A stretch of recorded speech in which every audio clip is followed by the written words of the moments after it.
Bismillahirrahmanirrahim. Assalamualaikum warahmatullahi wabarakatuh.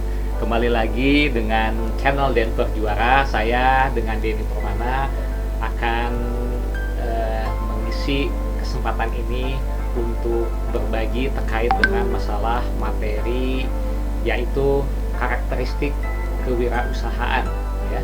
Jadi karakteristik kewirausahaannya, tapi karakteristik kewirausahaan syariah, ya. Jadi ada tambahan syariahnya, ya. Nah, untuk itu barangkali biar lebih sistematis terkait dengan masalah poin pembahasannya, maka pertama kita akan membahas definisi dulu dari masing-masing, ya. Tadi kan kita membahasnya karakter kewirausahaan atau entrepreneur syariah, gitu ya. Nah, pertanyaannya apa itu karakter, gitu ya.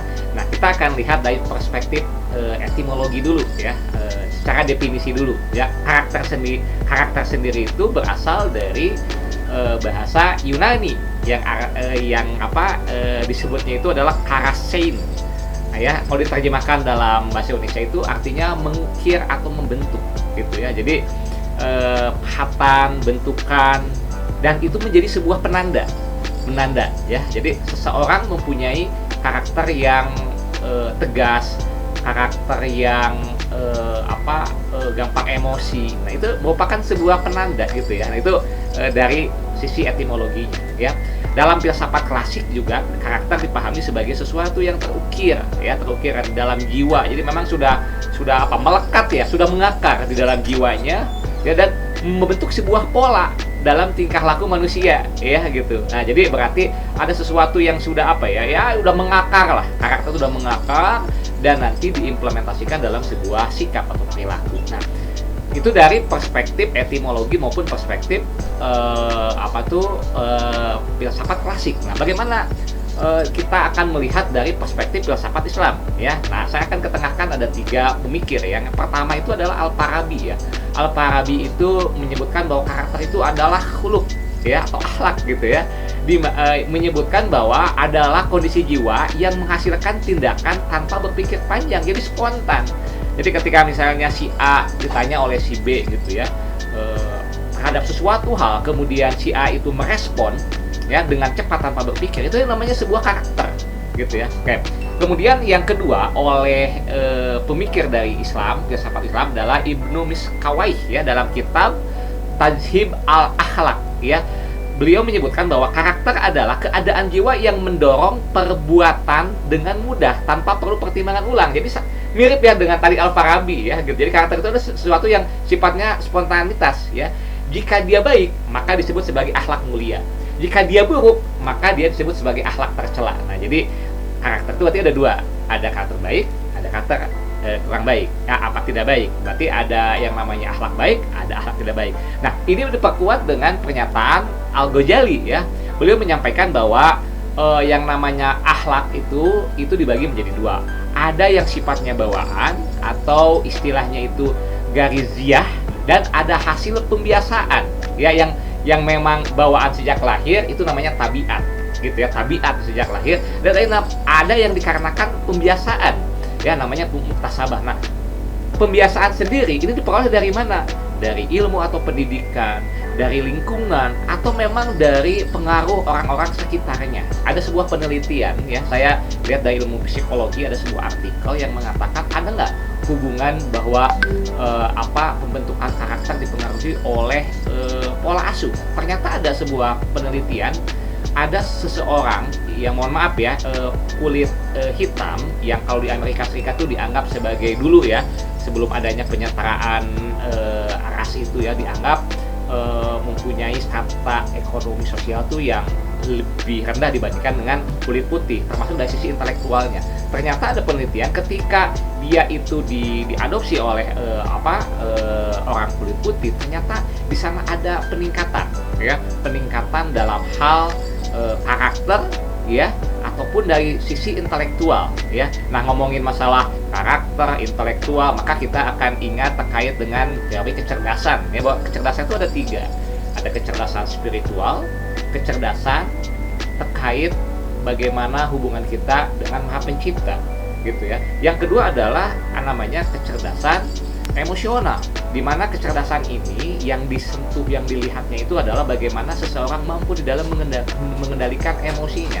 Sikap, perilaku, karakter itu merupakan penerjemahan dari kecerdasan emosional. Bagaimana kita bisa memahami diri sendiri dan kita bisa memahami orang lain dan kita bisa memahami lingkungan secara lebih komprehensif gitu ya. Yang ketiganya adalah kecerdasan intelektual yang dikenal dengan IQ gitu ya. Intelligency quotient.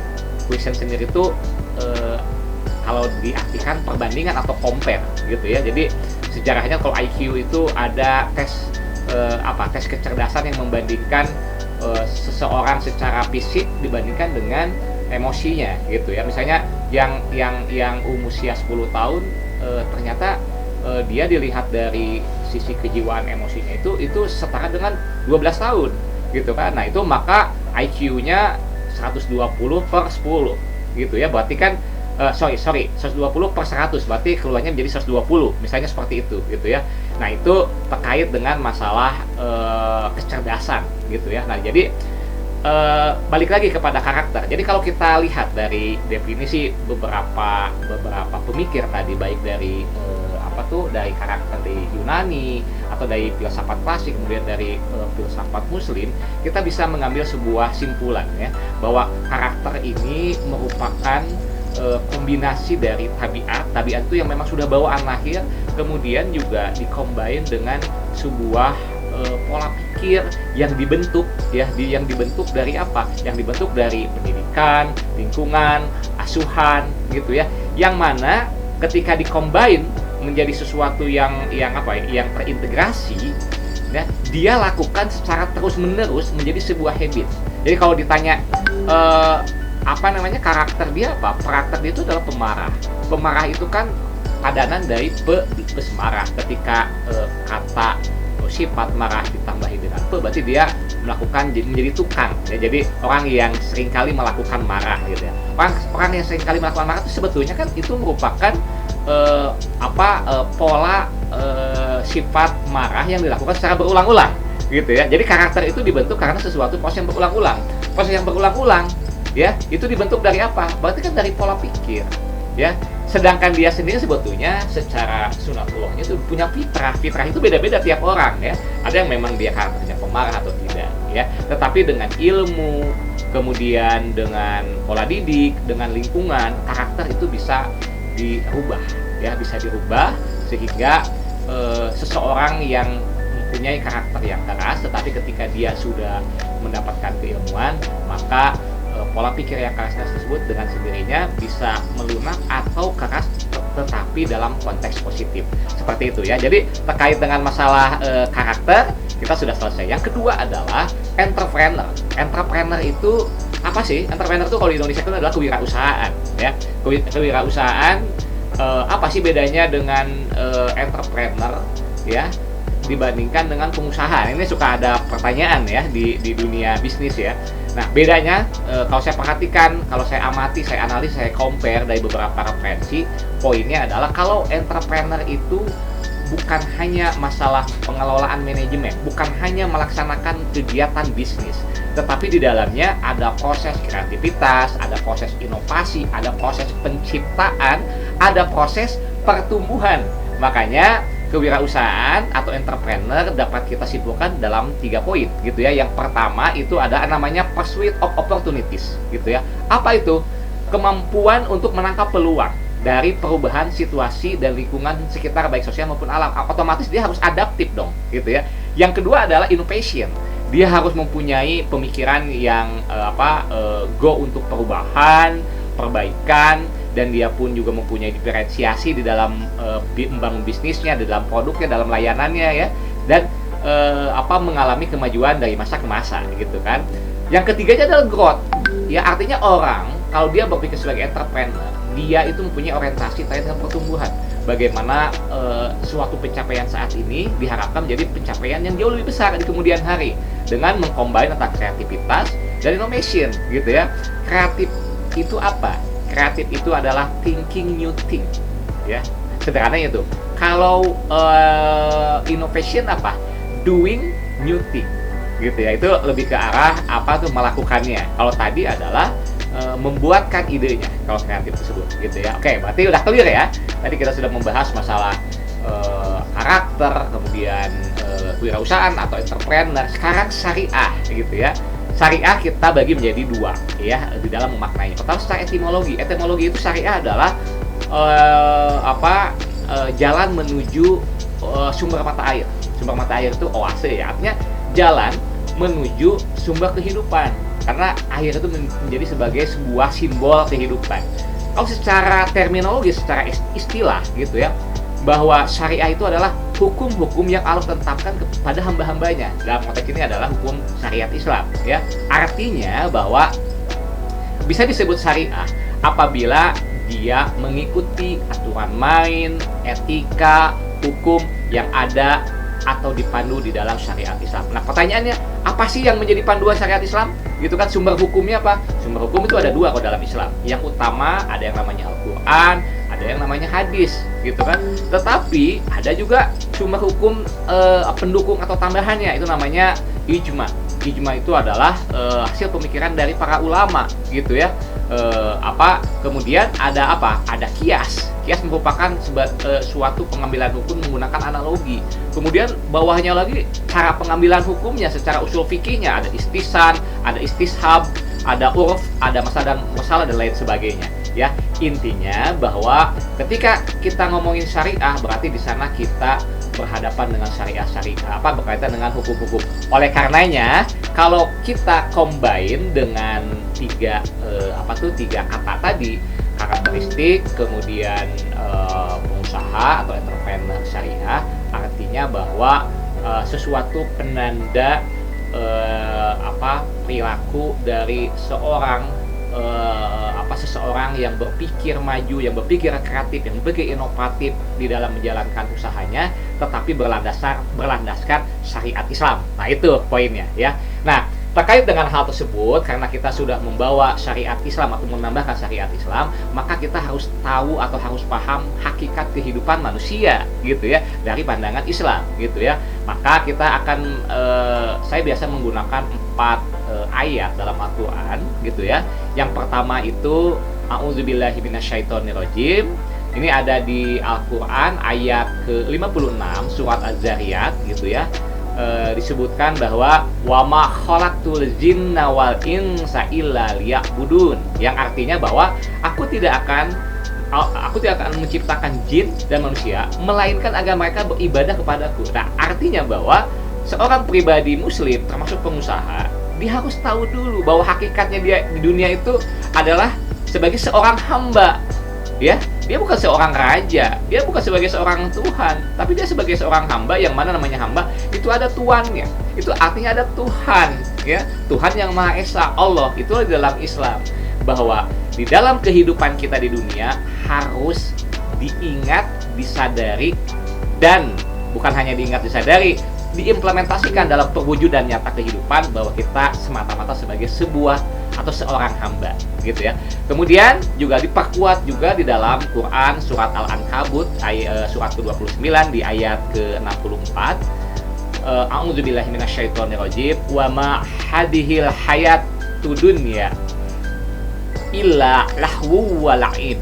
Ya, wa innad daral akhirata lahiyal hayawan law kana ya'lamun. Ya, yang artinya, dan kehidupan dunia ini hanya senda gurau dan permainan, dan sesungguhnya negeri akhirat itulah kehidupan yang sebenarnya sekiranya mereka mengetahui. Artinya poinnya, setelah kita tahu bahwa hakikat kita hidup sebagai seorang hamba dan kita mempunyai Tuhan, kita juga tahu bahwa kehidupan kita di dunia itu hanya sifatnya sementara, bukan yang hakiki, bukan yang abadi. Ternyata yang hakiki, yang abadi itu adalah di akhirat.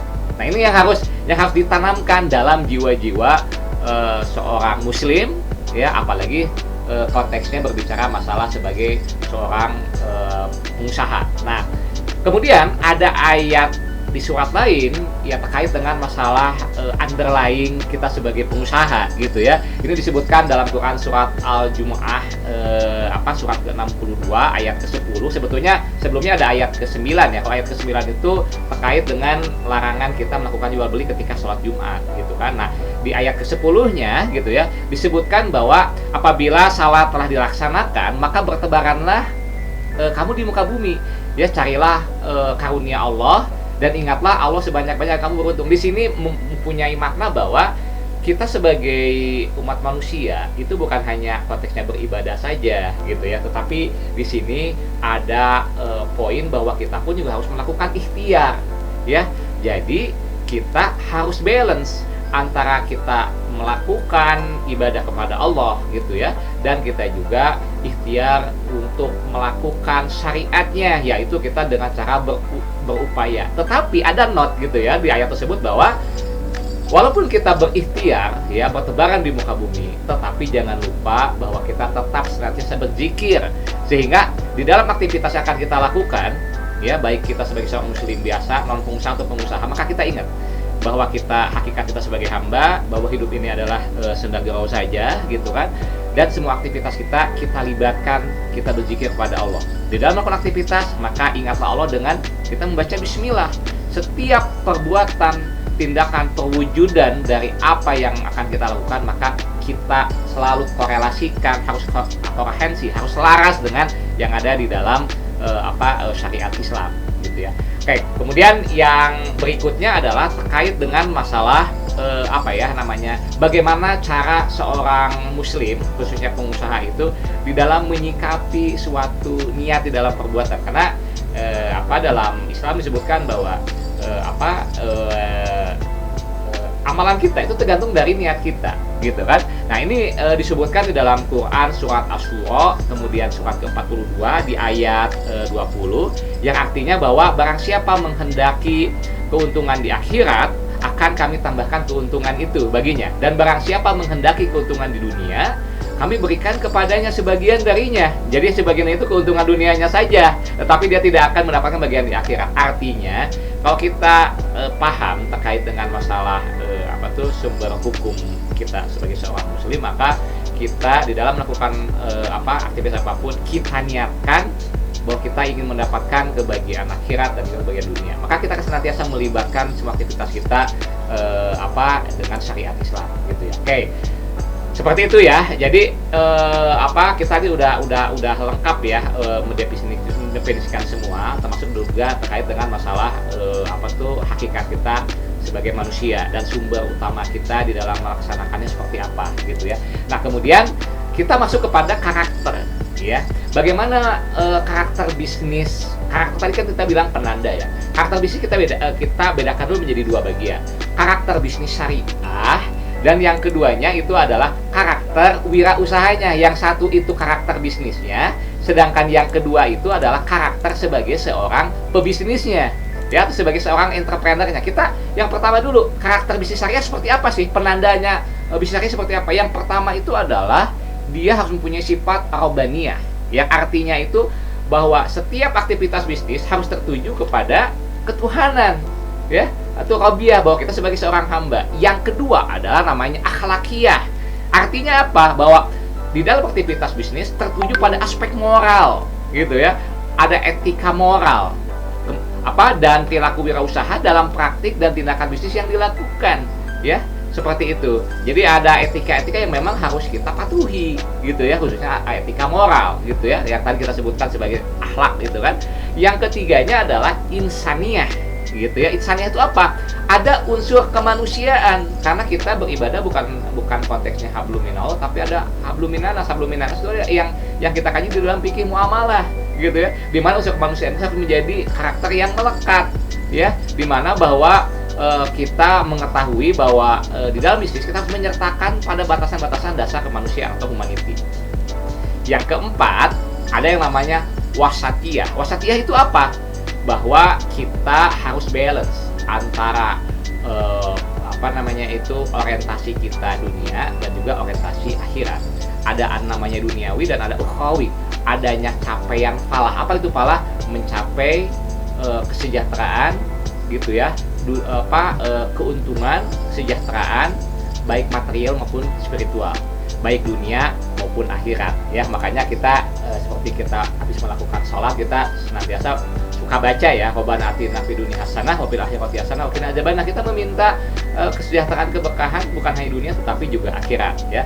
Nah, itu terkait dengan masalah karakter bisnis. Nah, sekarang yang terakhir adalah karakter dari wirausaha syariahnya gitu ya. Dari karakter wirausaha syariahnya itu seperti apa gitu ya. Ini ada 6 poin ya, dari 6 poin untuk menunjukkan seseorang bisa disebut sebagai mempunyai karakter wirausaha syariah gitu ya. Yang pertama itu adalah bahwa dia harus adaptif gitu ya. Maksudnya adaptif apa?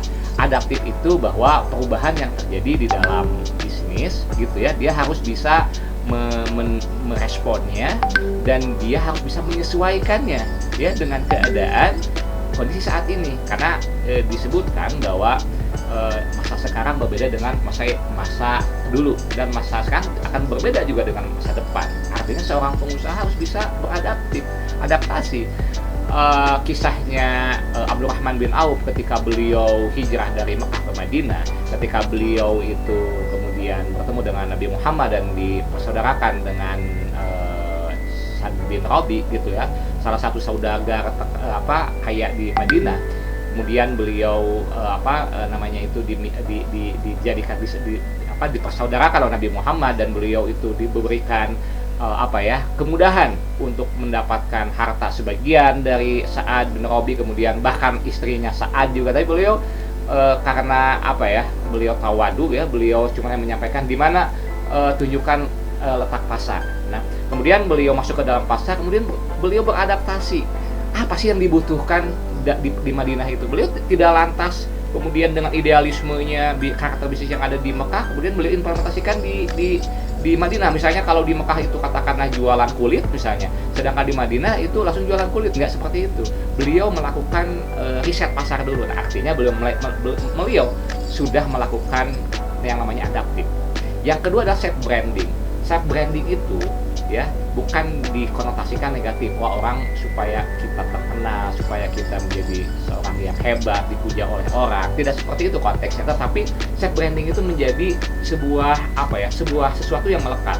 Nabi Muhammad dikenal dengan sidik, fatonah, amanah, tablik gitu kan. Nah, itu bukan karena beliau melakukan self branding untuk konteksnya disenangi oleh orang lain kan untuk bisnis, bukan, tapi menjadi sebuah sesuatu yang melekat gitu ya. Artinya bahwa pribadi kita, self branding positif kita itu akan menjadi nilai tambah kita di dalam menjalankan bisnis. Yang ketiga adalah service excellence. Service excellence itu adalah melayani melampaui harapan ya, seperti kebiasaan Nabi Muhammad dan para sahabat Utsman bin Affan, Abdurrahman bin Auf dalam melakukan bisnisnya itu. Mereka itu biasa menjual barang banyak berkualitas terbaik gitu ya. Artinya dari sisi sini bisa disebutkan service excellence dari sisi produk, juga service excellence dalam masalah pelayanan ya, apalagi didasari dengan etika syariat Islam. Tidak boleh maisir, gharar, riba, dolim dan batil dan lain sebagainya gitu kan. Sehingga pribadi seorang pengusaha muslim dia harus mengutamakan sebelum kepuasan, kehalalan, ketoiban, dan kebermanfaatan, keadilan, serta kepuasan dari customer-nya ya. Yang keempat adalah sinergi dalam usaha. Di dalam fondasi ekonomi Islam ada 4 poin ya. Salah satunya adalah ukhuwah.